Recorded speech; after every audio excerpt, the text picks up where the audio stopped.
Welcome to today's episode, and with me today is Dr. Pamela Jackson-Smith. Today we're going to talk about what do you do when you wake up and you feel like you lost yourself, you don't know who you are. You feel like you have so much baggage, you want to leave it behind and start all over again. What do you do when you wake up at 50 and you're like, I don't know who I am. I don't know how I got here, and I don't know what my second half is going to look like, but I'm determined to leave suffering and all of this confusion behind. Dr. Pam has been doing this for the last 3 years, but she's lived most of her life, breathed, gone through all of the things that she talks about. Who are you when you lose your marriage? Who are you when the kids leave you and they don't want to know? And you're this empty nester whose identities are wrapped around kids. Like, who are you when mental issues crop up? Who are you when everything goes south? I'm excited to have this conversation because a lot of women are in a situation where they thought they were married and then they woke up to no marriage. They thought they had kids and then the kids woke up and say, Mom, I'm getting out and you're not welcome. You're not welcome to be in my life. A lot of people are in this state where you're doing well, your mother, you're a parent, whatever, wife, and then cancer decides you're now a cancer person. Like, who are you when your identity diminishes suddenly into thin air? How do we make sure you're not getting mentally torn apart?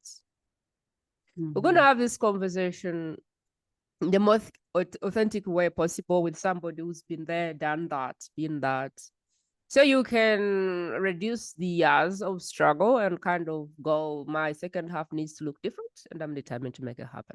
And so I'm really excited to dive in. Pull a chair, pull a stool. Who do you know that is middle-aged that needs this conversation? How about invite them to the conversation? Or maybe wait and do it at the end once you have seen and felt Pamela's heart and who do you think it could help? Dr. Pamela, I am excited to have you. Welcome to the show. Thank you so much. And I'm excited to be here, Prima.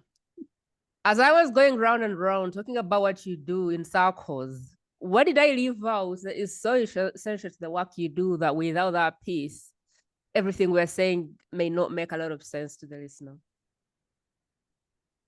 Well, what I do, I work with women who are in a crisis and who are at a point where they need to make a change, a transition in life, and they don't know where to start. They don't know where how to set their goals. They don't know where they're going, and they no longer know who they are.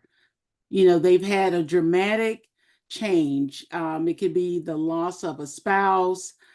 And you mentioned empty nesters. For some, it's a career change. They're approaching retirement or they've retired and they no longer carry that identity of that career that they built, took all their life to build, and they were very successful and made all these achievements. And now here I am, no longer in that career. So who am I now? So those are the women that I seek to help. After being employed for 40 years, you get laid off and you're like, okay, who is this person? Like, who am I? I know a woman who was married for like 35 years, and then the husband said he wanted a divorce. And it didn't make sense to her. She was like, okay, so who am I now without the kids and without the husband? And so I totally get that place where people can be like totally confused, don't know who they are, don't know how they got where they got, and they're like, okay, this is so confusing. I don't even know if any goals are worth setting. I am just in a state of panic. This is as you have called it, it's like a crisis. Like, How do I get through this crisis? This conversation wouldn't oh, so let me ask a question. Like, what are these women looking for? The kind of person we want to speak to on this show, what is it that they are wanting out of their life? Well, what they want to do is they want to gain some type of clarity about where they are. They want to be able to identify the obstacles that are in place, because sometimes when you are so emotional and you're in this state of being unaware of who you are and you don't know where you are, they're looking for some type of clarity so that they can go ahead and start making some goals and start moving forward. You know, they're stuck. And so they want to know how to get unstuck. Are you feeling stuck? Have you lost your identity? Do you feel like you don't know who you are anymore? Do you feel like you could use help starting all over again? The way that I Yes. think about Dr. Pam's audience is okay, life has happened. You don't even know how you got here, but all you know is that you want to leave everything behind and start all over again. It's like rebirthing yourself or Yes. allowing yourself to remove whatever it is that has happened to you and go, okay, I want to start again. Like, let's start like from day one. Is that the idea, or are they trying to shift and find a new identity, or like where are they? Like, how determined are these people? What is it that they are like so dedicated to doing? Are they wanting to rebirth? Are they wanting to remove some undesired circumstances? Are they wanting to find a new identity? What would you say is there?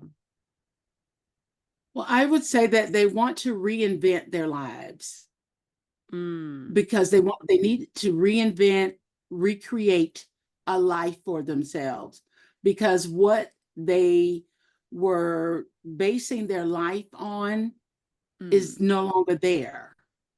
And so without it, they're just in that constant turmoil. So they're looking for a new life, a new purpose, um, reinvention of themselves.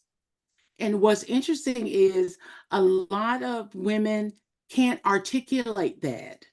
You mm, know, all they know is what they're feeling. And mm. so it is my job as their coach to help them be able to put their feelings into words and to help them build a roadmap on how to get from where they are right now to where they would like to go. You know, as professionals, we have labels for all of those different stages of life and the different things that people are going through. But as the person going through it, you don't have all those terms and terminologies, and you don't really know how to say it. That's how I felt. I couldn't tell you where I was in the stages of life. I could just tell you how I'm feeling right now. And so I take that feeling that they have right now and help them to understand and become aware of who they are so that they'll know how to move forward. And I'm I hoping love. that makes sense. I'm happy that you went there. Like they just know how they're feeling, and so on top of you feel like you're in a crisis, you've lost your identity, you used to be known for something that no longer exists, and so you're wanting to rebuild. I'm wondering if we can go there and kind of give them an idea of, if I'm listening in and going, I wonder if this is for me. I know I'm lost. I know I've lost my identity. But is there a way we can list their feelings? I know stuck was one of them. Like, is there a way we can list the feelings so they know, oh my God, this is for me, or that's not for me? Well, one of the things that they are experiencing is the fear of the unknown. They don't know what to expect from life anymore. And so they are afraid of what they don't know. They have lost their confidence. They no longer feel courageous about their abilities and skills that they used to feel really good about when they were high achievers, but now they're doubting themselves. They don't have that sense of confidence.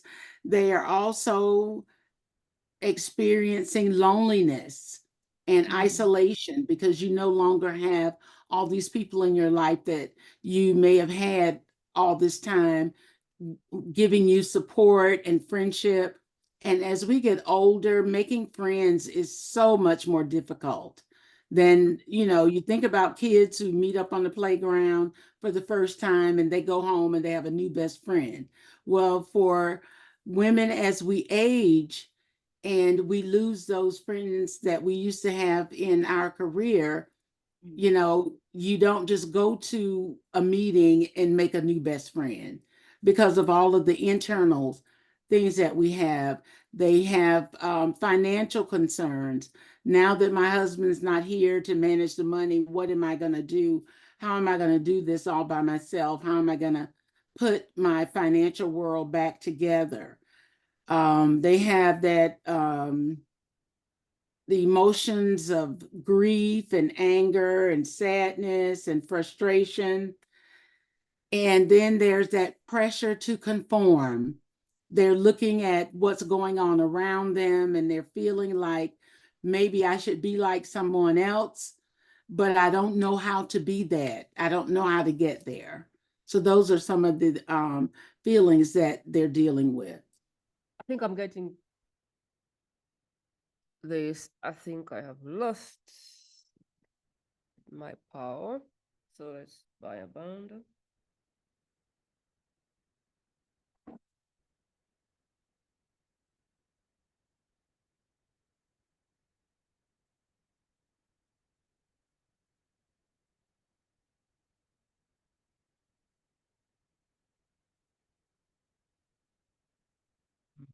I don't know.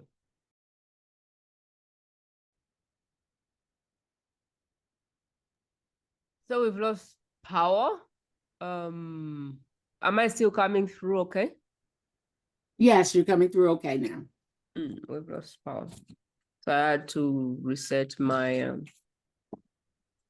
my internet. I'll just put this in the notes so he can cut out them. Yep.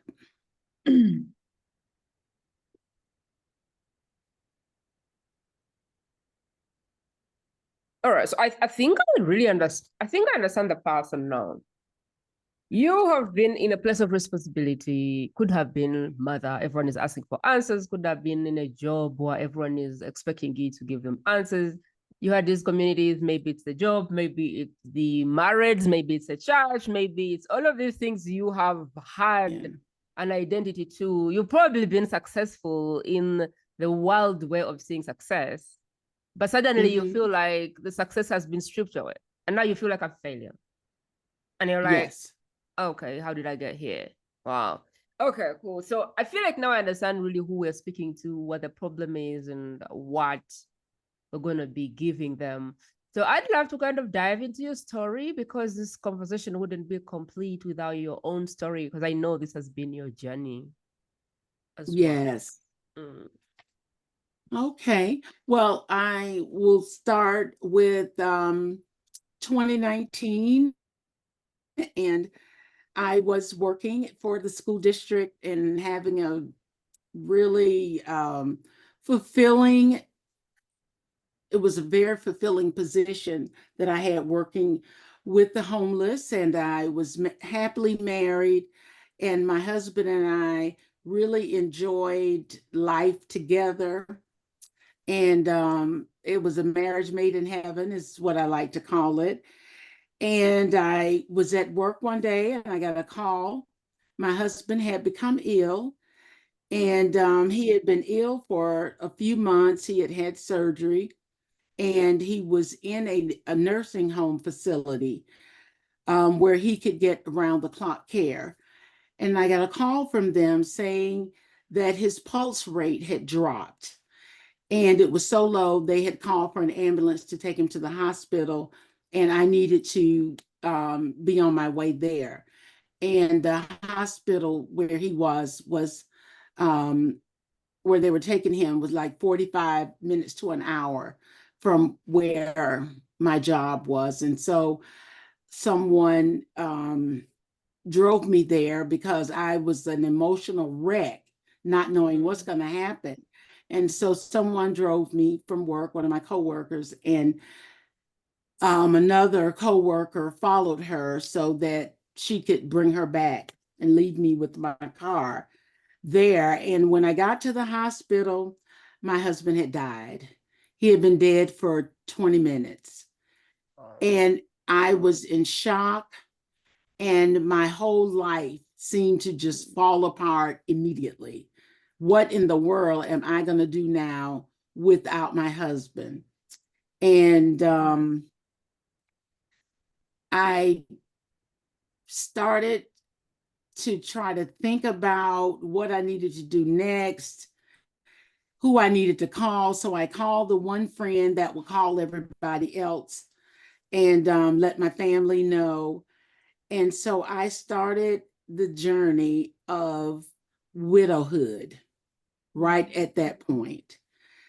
And so as I was dealing with all of the necessary things that you have to go through, thinking about a funeral and all of those things, and I'm still working, I managed to get to a point where I could think about doing a memorial service, and we got that done, and we were able to get his ashes taken care of.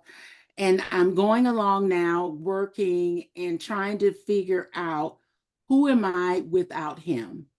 And that was not a symptom of weakness, but a symptom of my grief and loss, to just think about, what am I going to do now?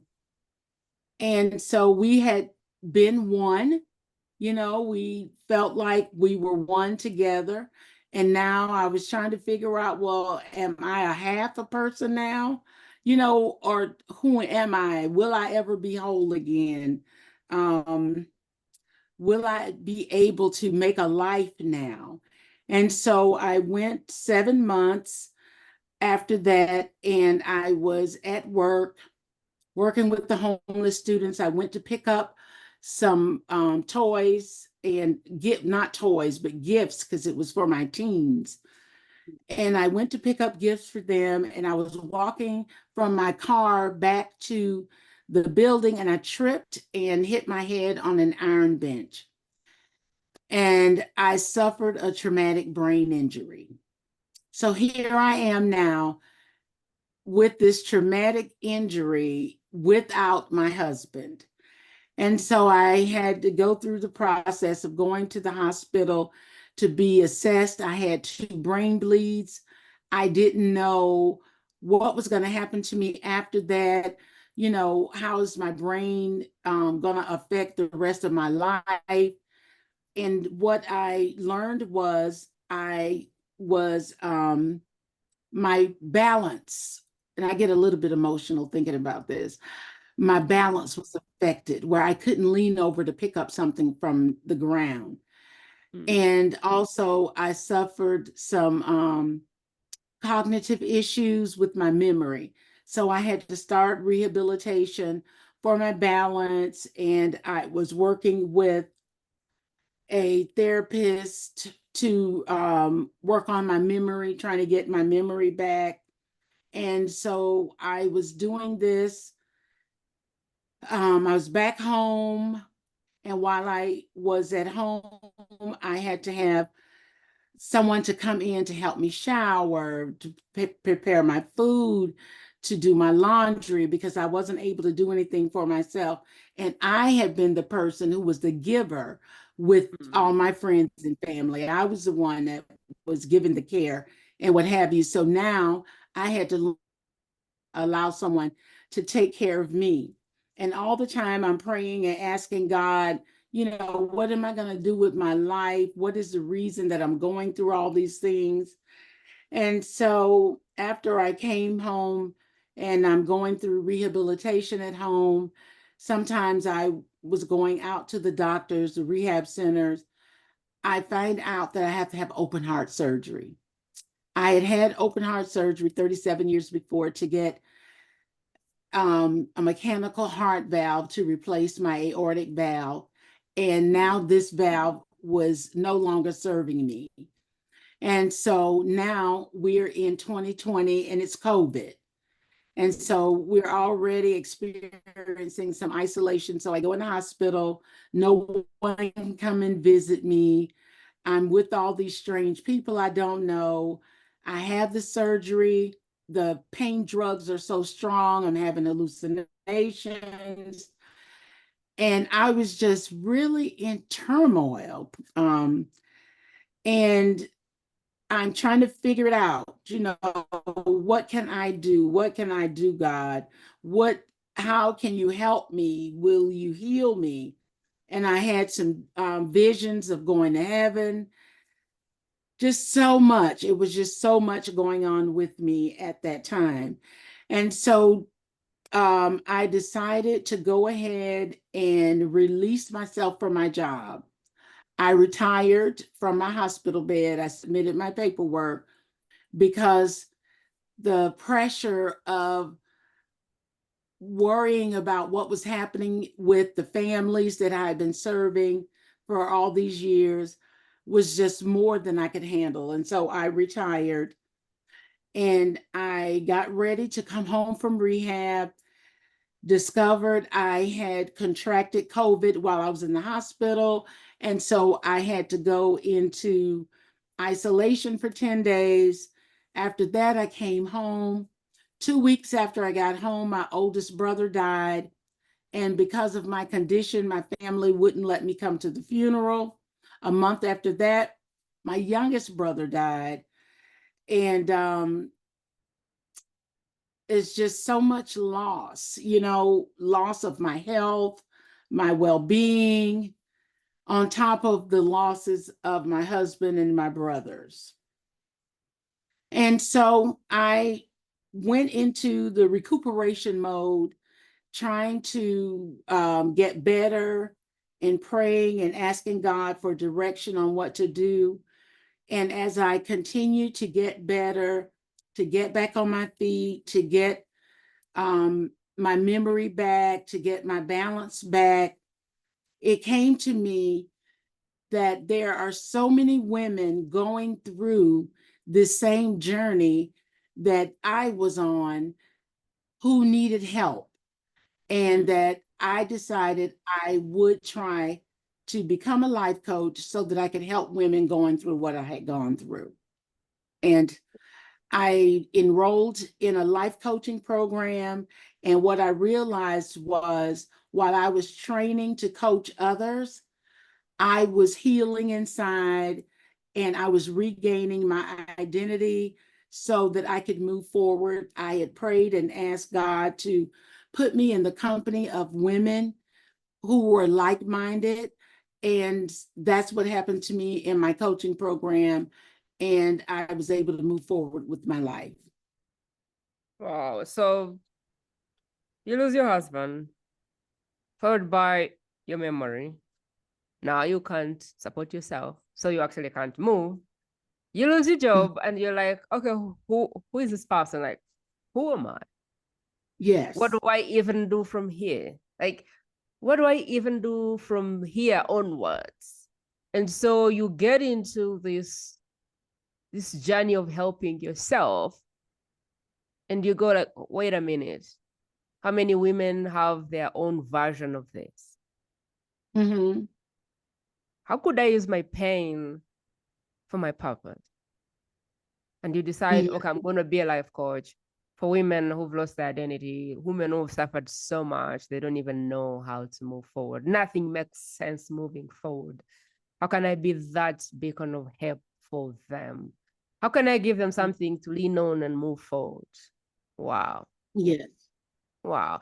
Tell me about that. Like, what is the thing you wish you knew at the point when you lost your husband, or even before, that would have made everything maybe less painful if you knew it? What would have made it less painful?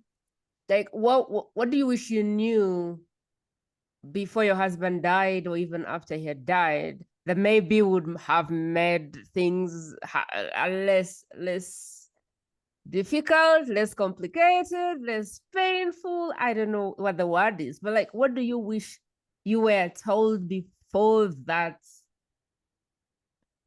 dark moment, or those dark moments, or that phase of pure suffering, one thing followed by another?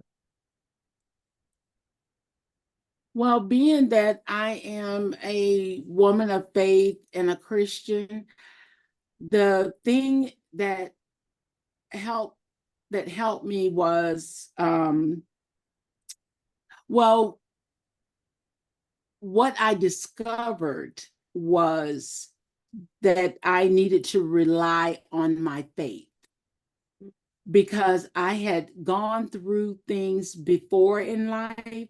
Like, I'd had that open heart surgery 37 years before, and I've had other things that have happened to me where I was able to use my resilience to continue to make progress.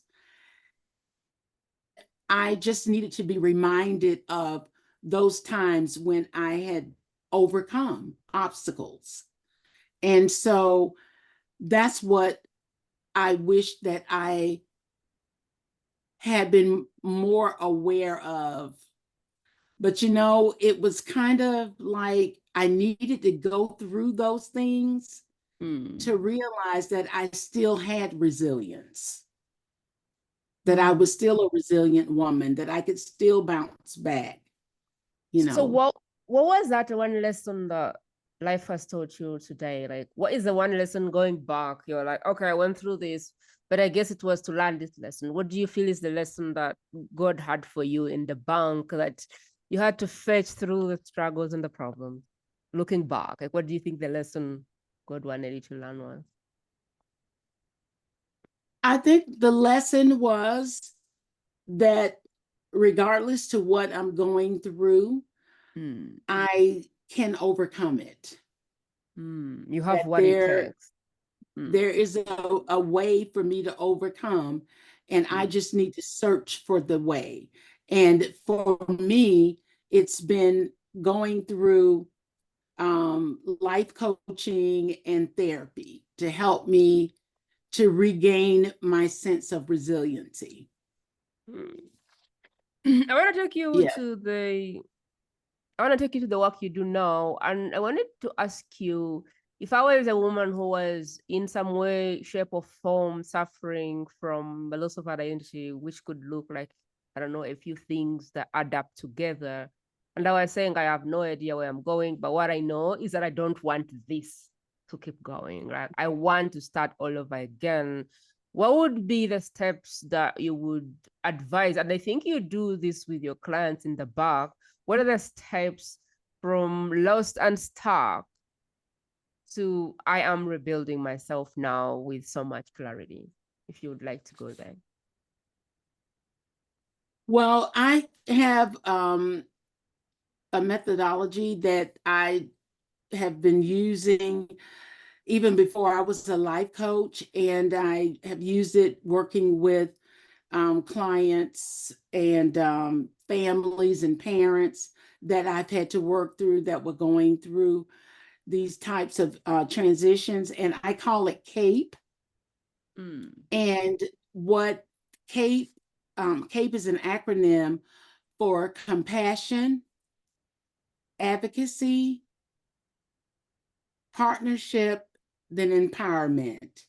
And I feel like my ability to be compassionate for people, regardless to where they are in life, is a gift that I have, because I can meet people where they are, and it's not something that I was actually trained to do, but it's something that's inherent for me.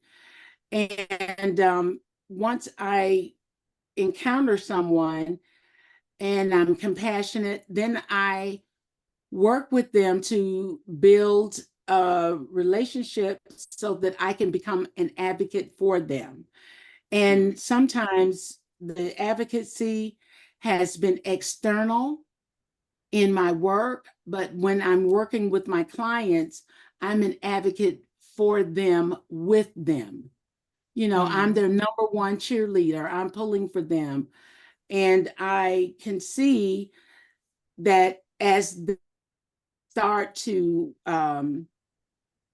have self-discovery, start thinking more about their core values and the things that they believe,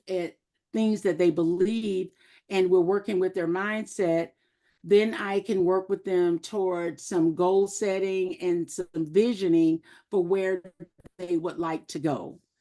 And so as I'm working with them through that, I partner with them. We're going to take this journey together. I'm going to hold your hand and we're going to work on this together as we help to build your confidence. And then we start doing some action planning in our partnership, and we work on overcoming obstacles. And as we're doing these things, they become empowered to make those steps that they need to make in order to rediscover themselves and reinvent themselves. Compassion, advocacy, partnership, empowerment. That's really good. I was thinking through the compassion bit. As a woman who said, Prima, I was never compassionate. I never understood what it meant to be in pain. And I used to tell my clients, get up, dust off, move. Oh, And she no. said, yeah, she said, it's like going to a hospital and you have trauma or mental breakdown, and the doctor tells you, dust off, wake up, move. It's a mindset thing. And so she used to do that. And she was like, after I got an accident that left me with 52 bones that are broken, and I've had over 70 surgeries, I can tell you that God wanted me to be compassionate because I have compassion for everybody and anybody, and you could bring me Al-Shabaab, but I could still have compassion for them. And so, yes, to your point, compassion is a good one. Advocacy, partnership, and empowerment.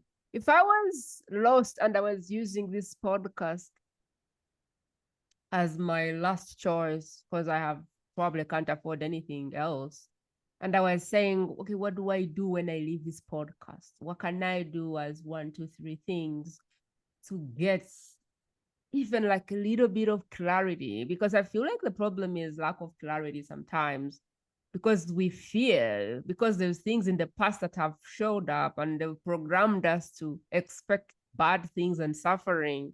And so I am thinking if there was a woman listening to us who couldn't afford to work with you right now, and they were like relying on this episode to go and make a change in their life, what would you practically or tangibly want them to go, and like where should they start if they're trying to do some bit on their own, and we want them to kind of move from 1 to 2 just to feel a little bit of even a glance of clarity? What should they do? I think what should they do? I think one of the things that they could do is something as simple as journaling, to start to write down their thoughts and feelings, because once you see it in writing, it makes it real. And then once it becomes real, then you can start to take action on it. If you're writing in your journal and you see yourself writing about fear, and you identify, I'm fearful, then you can start thinking about that. What am I afraid of? What is the thing that's holding me back? So I think journaling is really a good place to start. I used to journal, but I didn't do my journal in a notebook. I would do it on my phone in the app that's called Notes, Notes.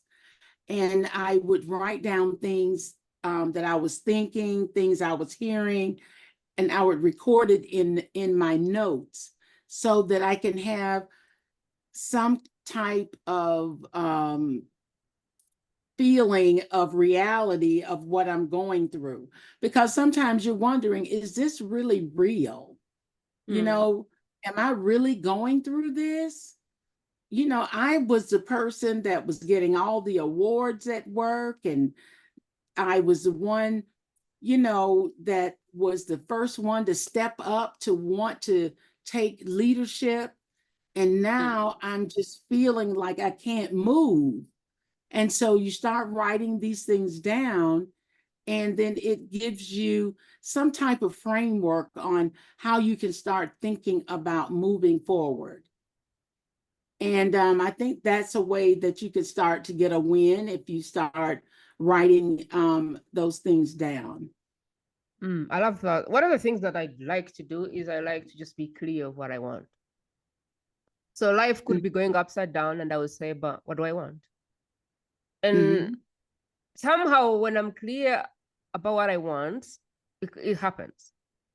The moment I focus on what's happening, what's wrong, what's not working, more of that happens. But I have reached a point in my life where I'd be like, okay, life seems upside down right now. Things are bad right now, but like, what do I want? And I just focus on that. There's another story that shows up for me right now in my mind, and I think it was Sarah Robert Jacks who was on an interview, and they said, what was a thing that held you back for a long time? Because she was like a teenage mom, and then she was divorced at 25, and then I don't know, I don't know whether she was a strip dancer or something at some point, and then her life was like upside down, and she's T.D. Jakes Robert's daughter. And so she said, the thing that held me back is I was like, I am a teenage mom, so that must not be for me. Oh, I am someone that was divorced at 25, so that must not be for me. Like, she always wanted to become something else so she could bury the teenage mom in the ground. And she said, I wanted to step on that teenage mom, and I wanted to step on that divorce, and I wanted to step on the stripper, and I wanted them down, buried in the sand that nobody ever saw me. And so I went for accolades and accolades and accolades. And she said the thing that turned around for her is she was like, yes, I'm the teenage mom, and I'm T.D. Jakes' daughter, and I am someone who was divorced at 25, and I did strip dance, and I get to change the world. I get to step into this new version of me that helps women find, I don't know, another way to identify with religion or being, I don't know, being accepted in church or something like that. So to your point, I think that these women, one of the things that can begin to happen is you say, well, I'm Pamela, and I lost my husband at this, and I lost my memory at this, and this and this, and I get to be a life coach helping women, not discounting any of the things that happen, but saying these all pieces make me and give me the qualification to do this job. So whatever the new identity is, what I'm picking from you is that the past has given you the ingredients to step into your future. And so as she was speaking, she said, I wish I understood this, that I have a cabinet for spices, and every dark moment of mine is a spice, and I get all these spices and I use that to create a 5-star meal. And I was like, okay, that's good. So I feel like that. I feel like that for you, Pamela lost husband, lost her memory, lost this. Now all those became ingredients, and now we're using them to create the next life for the person. And so if I was saying to someone who's listening, I'll probably say, how could you put your spices together and think about what meal could you make with all of the pain that has been in your life? Because that makes that meal your signature meal that I can't make because I haven't gone through the same process, that Pam can't make because she hasn't gone through the same process. Because I really think the problems, the struggles, the suffering, that's what is making all of the spices that if we bring together, we can make a unique signature meal that nobody on the planet can make. I don't know how you resonate with that, but that's what's coming for me. That is very powerful. I love it. I love it because we can all relate to making a meal. I love Yes. that. Yes. Bring it all together and think, why did I go through that? Throw it in the cabin. Why did I go through that? After all, say, how can I use these spices to create the meal that I know I want? I really like that. Yes. What's a part of the work you do that we haven't talked about that you feel would be very helpful at this point to go through? Well, I've had some clients as young as a teenager. I had a parent who asked me to work with her teenager who needed to get back on track after being at home 2 years due to COVID. And I have had clients as late as 81, 82 years old. And so, in working with this wide range of clients, I have been able to use my CAPE method for all ages. And also, I've been able to help women to become successful with reaching their goals. We set goals together. And I've had a client who had to retire because she was losing her vision. And so she had to recreate her life as a person without vision. And so she was able to find a program that she could go through in order to learn to make the adaptations in her life, to be able to cook, to be able to travel around town by herself. And some of it required her to be a resident at the facility where she was learning all these new skills. And one of her dreams, the thing she envisioned herself doing, was to be an educator of adults. And so, as she was going through this program, they noticed her leadership skills and how she was making the adaptations. And they told her that they were interested in putting her on their staff to become one of their teachers there.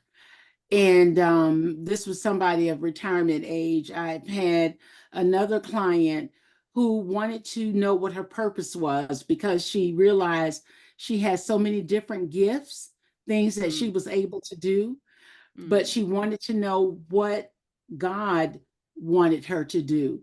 And so we took a look at her life and her skill set, and she did some soul searching, and she realized what she really wanted to do was to help other youth. And she found a position in the community where she could volunteer to work with youth, and she's having a tremendous impact on the youth in the community. And I've had clients with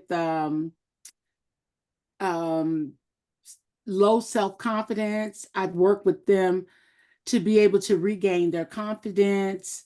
And she's a business owner, and she's doing great. And she's building wonderful um, social relationships. She wasn't able to do that before because in her mind, who would want to spend time with me? And so she's able to do those kinds of things now. So that's just some of the results I've seen in my coaching experience. It's like, I think the payoffs are undeniably life-changing because this is more, I look at it more like all hope is lost. There's a crisis and you're like, okay, is that even a next? Is that even another life? Is there even anything of me that is left? And Mhm. you can be in that state, but you can also decide that you're going to find the new you and launch into that with all of the spices from the past and all of the problems. And so what I pick in all of them is more like empowerment to recreate you, like the Yes. empowerment to create your destiny, really, whatever that looks like. Yes.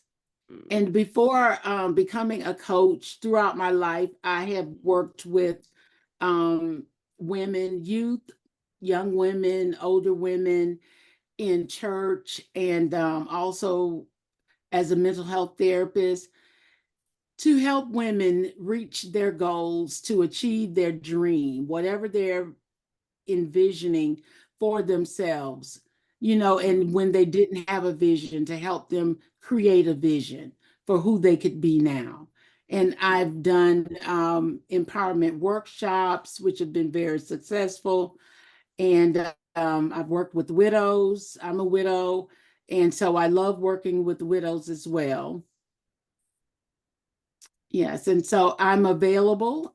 This is a good time for anyone who would like to seek my services because I do have a lot of openings for clients.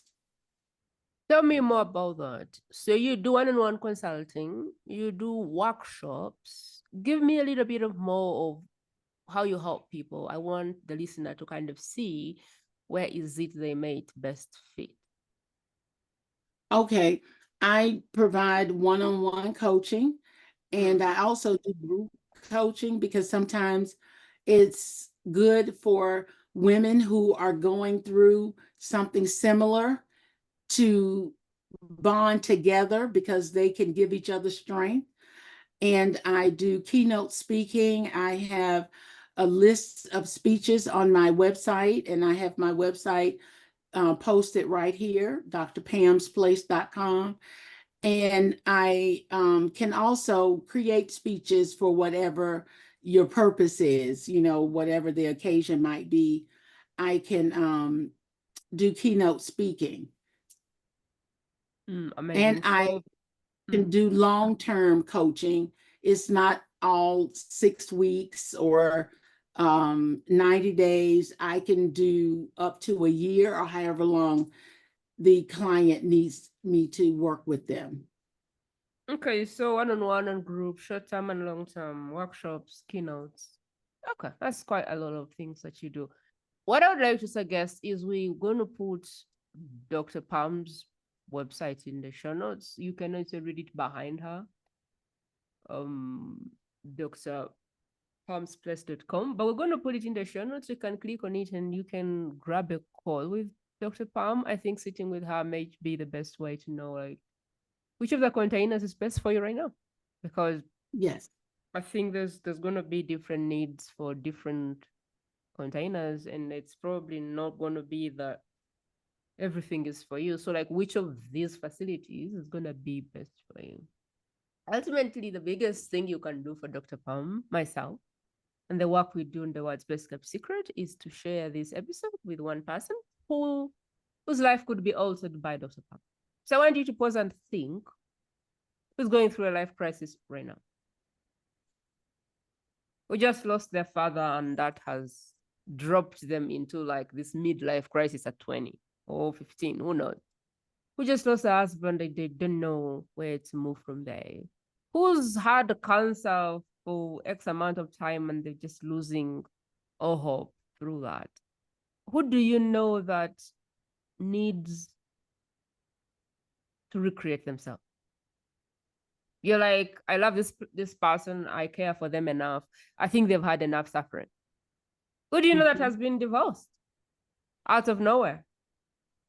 Who do you know for who Dr. Palm's work of recreating yourself would be something that is life altering?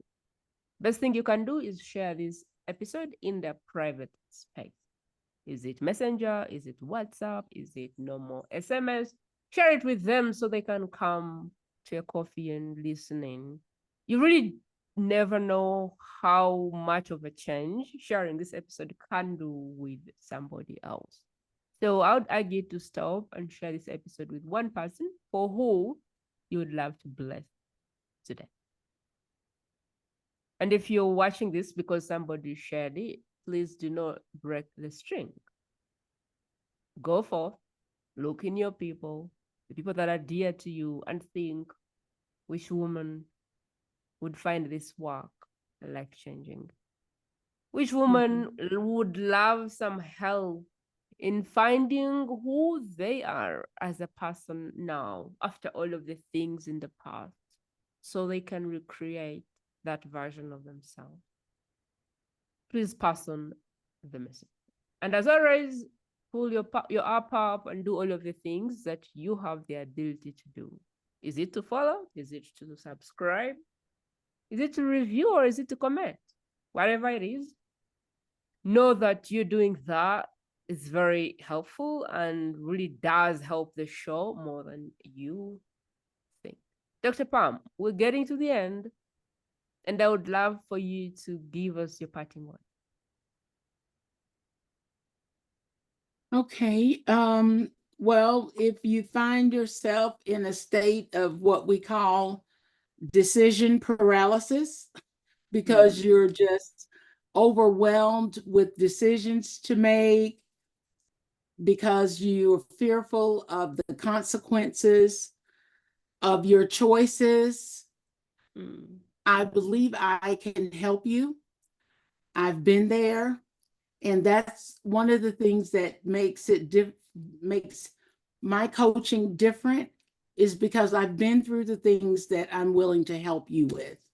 So reach out to me. You can schedule a call with me. We can get on the phone and talk about how we can work together. I'm here for you. The best gift you can have is a gift of someone who has much compassion and has gone through the things you're going through, so that you're just picking off their sweat, their tears, their frustrations. And Dr. Pam is one of those people for you. So if you know that you're ready to get all of the pain, turn them into spices, reach out to the shelf and make that 10-star meal from it. Now is your time. Check the show notes, grab a call, and have a chat with Dr. Pam. As always, I hope this was insightful. I hope this helped you out. Thank you so much for hanging out with us and for spending all of the time you've spent with us with your most precious gift, which is time. And Dr. Pam, thank you for pouring in the community. I sincerely appreciate your appearance and look forward to what this message will do for the community. Thank you. Have a beautiful day, my loved ones. I will talk to you very, very soon.